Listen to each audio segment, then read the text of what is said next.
Vamos agora para a teoria, né? Então, quando eu pesquisei sobre as colunas de Hércules, Nimrod, né, tudo que eu falei para vocês aqui, cheguei à conclusão que existia um caminho de Hércules na Antártida e tudo mais. Eu cheguei, nessa minha pesquisa, eu cheguei a olhar na parte, muita gente que fala que os egípcios seriam descendentes dos Atlantes e que o povo do Peru também seria descendente dos Atlantes, né? E eu comecei a pesquisar isso daí. E aí eu cheguei num pesquisador que eu gosto muito, que conheço bem, eu não estou com o livro dele aqui agora, que é meu, mas está emprestado para a Sônia, a Sônia ainda não me devolveu, mas que é um livro do Anthony Parks, que se chama, em inglês chama The Last March of the Gods, ou em francês, que é o título original, La Dernière Marche de Dieu. Então, A Última Caminhada dos Deuses, em português é o nome desse livro, do autor Anthony Parks, né, que é um tradutor de sumério e entende muito bem de hieróglifos também. Eu comecei a estudar a pesquisa do Anthony Parks, que eu acho bem interessante, por sinal. Vou mostrar para vocês, é mais uma teoria sobre a Atlântida. Estou explicando várias teorias, tá, gente? Fica um pouco confuso, mas porque eu vou fechar essas peças depois, tá? Espero que vocês estejam entendendo. Então aqui, o Anthony Parks, ele fala o quê? Aqui nós temos o templo de Horus, ou Edfu, em Edfu. Esse templo de Horus, ele tinha na parede dele, externa não, ele tinha na parede, ele tinha uns, como é que a gente chama? Ele tinha uns papiros secretos que as pessoas não tinham acesso. E aí, num certo ano, algumas pessoas conseguiram acessar esses papiros e gravaram as informações desses papiros secretos dentro das paredes internas deste templo. E quando você observa este templo, você percebe que ele conta a história de Atlântida. Essa parede conta a história de Atlântida, tá? Isso é muito interessante.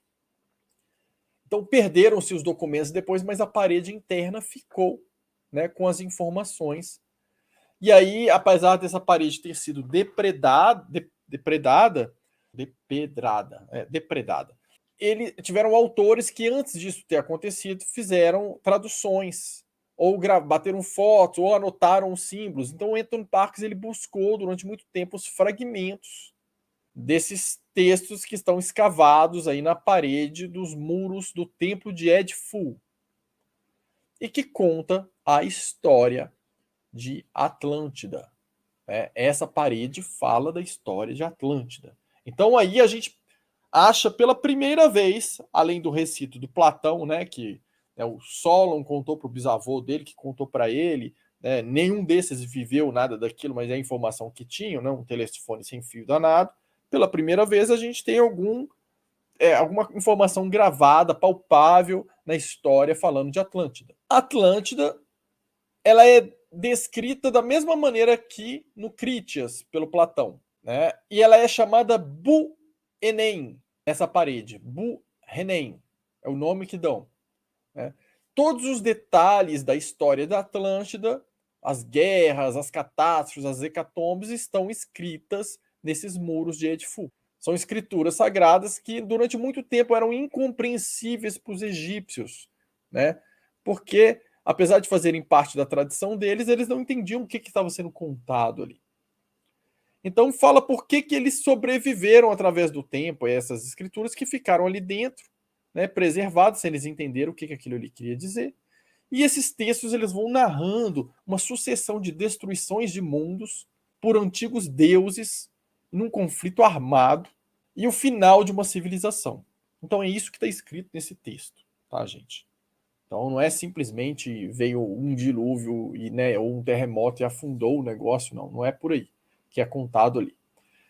Né? Então o que aconteceu foi que 200 anos antes de Cristo, na época do reinado de Ptolomeu VII, eles gravaram ali essas informações dentro do muro, né, que estavam em manuscritos secretos, que foram atribuídos ao deus Tote. Para quem não sabe, o deus Tote é o que muitos consideram como Hermes Trismegistros. É como se tivesse ali as antigas escolas de mistérios de Hermes Trismegistros, ou Deus Tote, escrito esses manuscritos, ou alguém que se fez passar por ele, né? E esses manuscritos secretos foram o que foi copiado nessas paredes. Muito antes do Platão falar sobre a Atlântida, tá, gente? Isso foi feito muito antes. Então, esses manuscritos, eles descrevem, essa parede descreve aí um mundo primitivo com deuses, né? Que seriam, na verdade, não são deuses de Deus, gente. Eram civilizações avançadas, com tecnologias avançadas, né? Colonizadores que estavam ali presentes e guerreavam entre eles, né? Não foi possível fazer uma tradução completa do que fala ali, porque faltam vários fragmentos, foram depredados. Dá para resumir o que ele encontrou nos diferentes fragmentos aí e as hipóteses que ele levantou. Então, o que ele considera, o Anton Parks? Ele acredita que a Atlântida seria da região das Ilhas Canárias ali até as Ilhas dos Açores, isso. Então ficaria mais ou menos entre as Ilhas Canárias, Ilhas dos Açores, aquilo tudo ali teria sido um continente na ideia do Anton Parks. Por que ele tirou essa ideia? Né? Por que ele teve essa ideia? Porque nas pesquisas dele ele verificou que o pessoal das Ilhas Canárias fala uma mesma língua que bate com o povo Kabyle da Argélia. O povo da Argélia, o povo Kabyle, falava a mesma língua, muito próxima que esse pessoal. E tem vários detalhes dessa língua também que se assemelham a línguas faladas no Peru. Outro detalhe interessante que ele observou, que o povo Kabyle da Argélia, do norte da Argélia, a genética deles era a mesma do povo das Ilhas Canárias. Que era um pessoal, gente, você imagina, na África, né? A África é conhecido como sendo um continente africano, você pensa nos negros, né? Na raça negra, né? Pelo menos da parte fora o norte ali, para baixo, a raça negra.